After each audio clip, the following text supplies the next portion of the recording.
जैसा कि हमने पिछले एपिसोड में देखा था, गुग्दो मिंगनियो के घर आ जाता है और बोंगसुन को वहाँ से लेके जा ही रहा होता है, पर मिंगनियो बोंगसुन का हाथ पकड़ लेता है और दोनों एक दूसरे को गुस्से में देख रहे होते हैं। तभी बोंगसुन गुग्दो को बोलती है कि वो मिंगनियो की एम्प्लॉय है और वो दोनों अभी काम कर रहे हैं। तो गुग्दो बोलता है कि ऐसा भी क्या काम है जो कि ऑफिस की जगह घर पर हो रहा है। तो बोंगसुन बोलती है कि वो कंपनी का सीक्रेट है और वो उसे नहीं बता सकती है। तब गुग्दो बोलता है कि ठीक है, मैं तुम्हारी मॉम से पूछता हूँ, और वो बोंगसुन की मॉम को कॉल कर देता है। और जैसा कि हम जानते हैं कि बोंगसुन की मॉम को मिन्यो कितना पसंद है और वो तो पहले से ही मिन्यो को कितना पसंद करती है, तो वो बोंगसुन को वहाँ रुकने की परमिशन दे देती है और गुग्दो को बोलती है कि वो वहाँ से चले जाए। और फिर वो बोंगसुन को बोलती है कि वो वहाँ पर मन लगा के काम करे और मिन्यो को इम्प्रेस करे। तभी बोंगसुन के डैड और उसके भाई बहुत ज़्यादा शॉक हो जाते हैं। लेकिन इन सब के बाद भी गुग्दो वहाँ से जाने के लिए रेडी नहीं होता है। तभी मिन्यो को उसे बोलता है कि वो टेंशन ना ले, क्योंकि उसे लड़कियों में नहीं लड़कों में इंटरेस्ट है, और कुछ ऐसा करता है। तो देखकर गुग्दो और बोंगसुन दोनों ही बहुत ज़्यादा शॉक हो जाते हैं। फिर गुग्दो जाते समय बोंगसुन की सिक्योरिटी के लिए उसे एक वॉच देता है और बोलता है कि अगर वो इस वॉच के बटन को दबाएगी तो वहाँ पे ऑफिसर्स आ जाएंगे। उसके बाद गुग्दो बोलता है कि याद रखना, सारे मेंस कुत्ते होते हैं। तभी बोंगसुन बोलती है कि नहीं, तुम ऐसे कुत्तों की बदनामी तो नहीं कर सकते ना। और फिर बोंगसुन मिन्यो के घर में इधर उधर घूमने लगती है और उसी से वो मिन्यो के गेमिंग रूम में पहुंच जाती है, जहाँ पे मिन्यो काम कर रहा होता है। फिर मिन्यो और बोंगसुन सोने के लिए जाते हैं, जहाँ पे उन दोनों के बीच सोफे पे सोने के लिए पहले लड़ाई होती है। फिर मिन्यो नीचे सो जाता है और बोंगसुन सोफे पे। फिर मिन्यो बोंगसुन को बताता है कि वो जब छोटा था तो उसके सौतेले भाई उसको कैसे परेशान किया करते थे, की वजह से वो आज भी अपने भाइयों से बहुत नफरत करता है, क्योंकि उसकी मॉम के डेथ के बाद उसके भाइयों ने उसको बहुत परेशान किया होता है। इसको सुनकर बोंगसुन को भी उसके लिए बुरा लगता है। फिर मिन्यो बोंगसुन से पूछता है कि तुम गुग्दो को कैसे मिली, क्योंकि अब उसे भी पता चल चुका है कि बोंगसुन मिन्यो को पसंद करती है। तभी बोंगसुन बताती है कि जब वो स्कूल में थी तब गुग्दो स्कूल में नया नया आया था, और बताती है कि उसे गुग्दो को पहली बार देखते ही उससे प्यार हो गया था, लेकिन वो आज तक उसे नहीं बता पाई क्योंकि गुग्दो के पीछे बहुत सारी लड़कियां मरती थी। उसके बाद बोंगसुन और मिन्यो गेम्स खेलते हैं और उससे बाद वो दोनों सो जाते हैं। फिर बोंगसुन सुबह उठती है और देखती है कि मिन्यो उसके पास सो रहा है, और फिर वो उसे धक्का देती है। तो मिन्यो उसे बोलता है कि नीचे बहुत ठंडा था इसलिए मैं ऊपर आ गया था। फिर बोंगसुन मिन्यो के लिए ब्रेकफास्ट बनाती है और मिन्यो और बोंगसुन बात कर ही रहे होते हैं। मिन्यो बोंगसुन से बोलता है कि उसे वो गुग्दो से कम मिलवा रही है, क्योंकि उसे गुग्दो बहुत पसंद आ गया है। तभी बोंगसुन बोलती है कि क्या तुम्हें जरा सी भी शर्म नाम की चीज़ नहीं है कि तुम्हें लड़कियों में इंटरेस्ट नहीं है बल्कि तुम्हें लड़के पसंद है, लेकिन इसका मतलब ये तो नहीं है ना कि तुम मुझसे मेरा प्यार छीन लो। तभी गुग्दो बोलता है कि इसमें वो कुछ कर तो सकता नहीं है, क्योंकि उसका उस ईमानदार आदमी पर दिल जो आ गया है। और फिर वो बोलता है कि अब तो वो उसे अपनी वाइफ बना के ही दम लेगा, जिस पर बोंगसुन को बहुत गुस्सा आ जाता है और वो एक स्टील की चॉपस्टिक टेबल में घुसा देती है, जिसके बाद मिन्यो का खाना गले में ही अटक जाता है और फिर वो आगे कुछ बोलने की हिम्मत भी नहीं कर पाता। नेक्स्ट सीन में हम देखते हैं कि जो एपिसोड 2 में इन्होंने बाइक की फ़ोटो ली थी, वो उसके ओनर का पता लगा लेते हैं, उसके पास चले जाते हैं, जिसे बोंगसुन भी बहुत अच्छे से सबक सिखा देती है, जिसे देखकर मिन्यो भी बहुत शौक हो जाता है।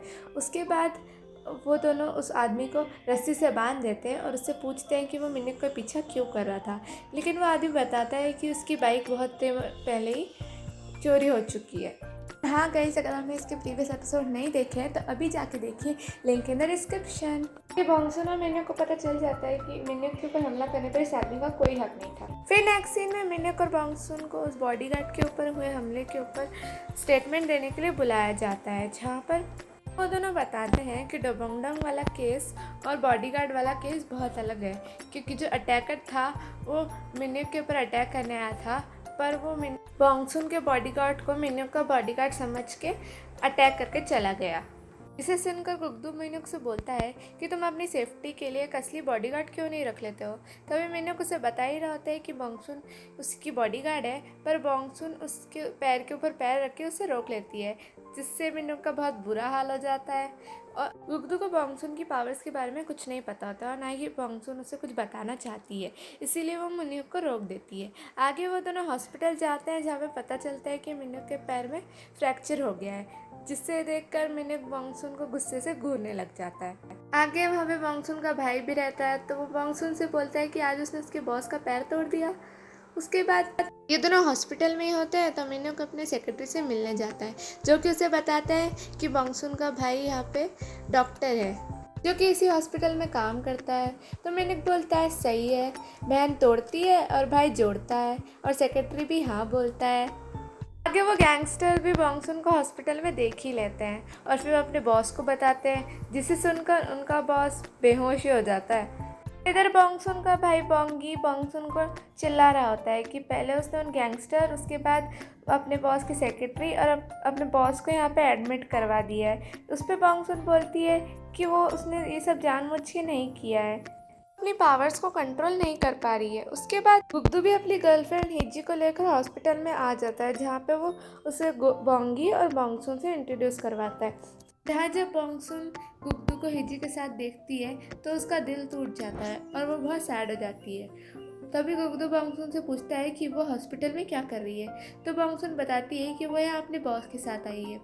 उसके बाद हिजी बॉन्गसुन के भाई से ट्रीटमेंट लेने के लिए अंदर चली जाती है। उसके बाद गुग्दू बॉन्गसुन को लेकर जाता है और उससे पूछता है क्या वो अपने बॉस की नौकरानी है, जो हमेशा उसके आगे पीछे घूमा करती है, और कहता है कि वो बहुत ही अजीब इंसान है, तुम मुझसे जितना दूर रह सको उतना दूर रहा करो, और फिर वहाँ से जाने लगता है। तभी बॉन्गसुन उसे गुस्से में रोक के बोलती है कि तुम मुझसे ऐसे कैसे बात कर सकते हो, अब तो तुम्हारी गर्लफ्रेंड भी है ना, तो भी तुम ऐसा क्यों दिखाने की कोशिश कर रहे हो कि तुम्हें मेरी बहुत फिक्र है। और गुग्दू ये सब सुन के चुप हो जाता है और बॉन्गसुन मिनुक को लेके वहाँ से चली जाती है। और फिर हम उन गैंगस्टर को देखते हैं, जो कि बॉन्गसुन को सेक्रेटरी के कमरे के बाहर खड़े होकर देख रहे होते हैं, और वो देखते हैं कि बॉन्गसुन बाहर आ रही है, तो वहाँ से डर के भाग जाते हैं, क्योंकि वो अभी भी बॉन्गसुन से बहुत ज़्यादा डरते हैं। फिर हम बॉन्गसुन भी थोड़ा बहुत फ्रेश होने के लिए घर पर आ जाती है। उसके बाद हमें इन गैंगस्टरों के बॉस को दिखाया जाता है, जो कि उनसे मिलने के लिए हॉस्पिटल आए हुए होते हैं, और फिर वो गैंगस्टर उससे अपनी हालत के बारे में बता ही रहे होते हैं। फिर वो बॉस उन्हें बोलता है कि तुम लोग एक लड़की से भिड़ गए। उसके बाद वो उसे बताते हैं कि वो लड़की अब एनसॉफ्ट कंपनी के मालिक की बॉडीगार्ड है। तो उसको सुनकर उसके बॉस बोलते हैं ये क्या कॉन्सिडेंस है, और हमें पता चलता है कि उसके बॉस की एनसॉफ्ट कंपनी से एक अलग ही दुश्मनी है।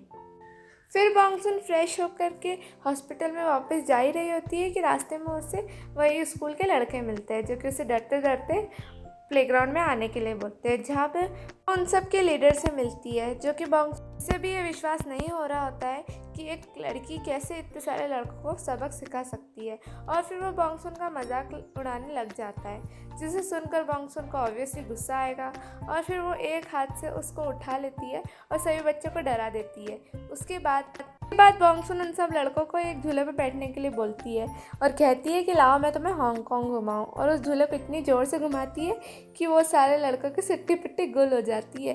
फिर बॉन्गसुन वहाँ से चली जाती है। बॉन्गसुन मिनुक को वहाँ से लेकर जा रही होती है, और वही गैंगस्टर के बॉस उसे देख रहे होते हैं, जो कि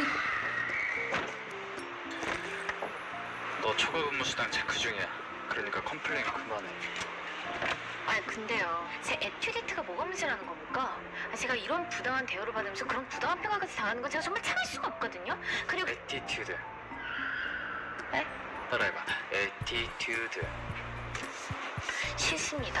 बॉन्गसुन और मिनुक गाड़ी में बैठे होते हैं। बॉन्गसुन मिनुक से पूछती है कि आज तुम इतने उदास क्यों हो, तो मिनुक बोलता है कि आज उसके घर में फैमिली डिनर है, तो वो उसके डैड के घर पे गाड़ी लेके चले। फिर वो दोनों वहाँ पे जाते हैं, जहाँ पे मिनुक की स्टेप मॉम बॉन्गसुन को बोलती है कि वो बाहर ही है, लेकिन मिनुक उससे बोलता है बॉन्गसुन उसकी सेक्रेटरी है और वो उसके साथ जा सकती है। इधर गुग्दू हिजी को एक चॉकलेट का पैकेट देता है, जिसे खाकर हिजी बोलती है कि काश हमारा रिलेशनशिप भी इसकी तरह ही मिठास से भरा होता। इसे सुनकर गुग्दू भी चुप हो जाता है क्योंकि उसे पता है कि वो अपने काम की वजह से हिजी को टाइम नहीं दे पाता है। फिर हमें बॉन्गसुन और मिन्नू को दिखाया जाता है मिन्नू के घर पे फैमिली डिनर पे, जहाँ पे वो बॉन्गसुन से बोलता है कि वो इनमें से किसी सस्पेक्ट को ढूंढे। जहाँ पे मिन्नू के डैड बोलते हैं कि वो अपनी कंपनी का 50% मिन्नू को देना चाहते हैं क्योंकि मिन्नू ने अपनी एनसॉफ्ट कंपनी को बहुत सक्सेसफुल कर दिया है। जिसे सुनकर उसके एक भाई को तो खुशी होती है लेकिन दोनों भाई बहुत गुस्सा हो जाते हैं और मिन्नू को बुरा भला बोलने लगते हैं। और मैं आपको बता दूं कि ये मिन्नू के सौतेले भाई हैं। उसके बाद बॉन्गसुन भी मौके पे चौका मार देती है और वो सस्पेक्ट को ढूंढने लग जाती है। जहाँ पे मिन्नू के एक भाई का नेचर उसे किसी का मर्डर करने वाला लगता है और एक भाई का नेचर बहुत ही जेंटल लगता है और सबसे बड़े भाई का नेचर तमीज़ लगता है। और मिन्नू की स्टेप मॉम, उनको तो कहीं लेना देना ही नहीं होता है, वो तो अपने खाने में बिजी होती है। इन सब बातों को सुनकर मिन्नू के डैड उनके बेटों को मारने के लिए गोल्ड स्टिक उठा लेते हैं, जिसे देखकर बॉन्गसुन उन्हें क्रिमिनल टाइप समझ लेती है। फिर डिनर के बाद बॉन्गसुन मिन्नू को बताती है कि उसे लगता है कि उसके डैड सस्पेक्ट है, जिसे सुनकर मिन्नू भी थोड़ा शॉक हो जाता है। फिर वो कहता है कि वो उसके डैड को ऐसा नहीं समझता क्योंकि उसके डैड ने उसे कंपनी के 50% शेयर्स दिए हैं। इधर हमें एक लड़की दिखाई जाती है जिसका एक आदमी पीछा कर रहा होता है और उस पर नज़र रख रहा होता है और फिर वो आदमी उस लड़की के पास जाके उसको ड्राइवर समझ के उसको अपनी गाड़ी में बिठा लेता है। इधर मिन्नू बॉन्गसुन को उसके घर पे ड्रॉप करके चला जाता है। उसके बाद हमें बॉन्गसुन के डिनर का दिखाया जाता है जहाँ पे उसकी मॉम उसके और मिन्नू के बारे में पूछ रही होती है, जहाँ पे बॉन्गसुन उन्हें बता देती है कि मिन्नू गुग्दू को पसंद करता है। जिसे सुनकर बॉन्गसुन की मॉम बोलती है कि तू क्या गुग्दू से कम है, तू भी तो ठीक है, अच्छे से ड्रेस पहन के जाया कर उसके सामने। जिसे सुनकर बॉन्गसुन का भाई और उसके डैड बिल्कुल शॉक हो जाते हैं। उसके बाद बॉन्गसुन के भाई को हिजी का कॉल आता है जो कि उसे थैंक्स बोलने के लिए लंच के लिए बुलाती है, जिसके लिए बॉन्गी भी हाँ बोल देता है। उसके बाद बॉन्गसुन की मॉम उसे पूछती है कि किसका फ़ोन था, जहाँ पे वो बताता है कि हिजी का फ़ोन था और वो उसे बुला रही है। जिसके बाद बॉन्गसुन की मॉम उसे मना कर देती है, लेकिन बॉन्गसुन बोलती है कि आपने तो मुझे बॉस के घर पे रुकने के लिए परमिशन तक दे दी थी, तो अब आप बॉन्गी को हिजी से क्यों नहीं मिलने दे रही है। जिसे सुनकर बॉन्गसुन की मॉम चुप हो जाती है और फिर उसे कहती है कि बियर ख़त्म हो गई है तो तुम जाके लेके आओ, जिसके लिए बॉन्गसुन बाहर जाती है। फिर हमें वही लड़की दिखाई जाती है जो कि कार में होती है और फिर हमें पता चलता है कि वो आदमी और कोई नहीं बल्कि वही साइको है जो कि लड़कियों को किडनैप करता है। उसके बाद वो लड़की बोलती है कार रुकने के लिए और वो कार रुक भी जाती है। फिर वो लड़की वहाँ से भागती है लेकिन वो घबराहट के कारण ज़्यादा दूर तक जा नहीं पाती और रास्ते में ही गिर जाती है। फिर वो आदमी उसके पीछे हथौड़ा लेके आता है और उसके ऊपर वार करने लग जाता है, जिससे दर्द के कारण वो लड़की बहुत ज़ोर से चिल्लाती है, जिसकी आवाज़ बॉन्गसुन भी सुन लेती है और फिर वो अपनी जगह पर ही रुक जाती है। और इसी के साथ हमारा एपिसोड 3 यहीं पर एंड हो जाता है। I hope you like the video. Please subscribe my channel and hit the bell icon.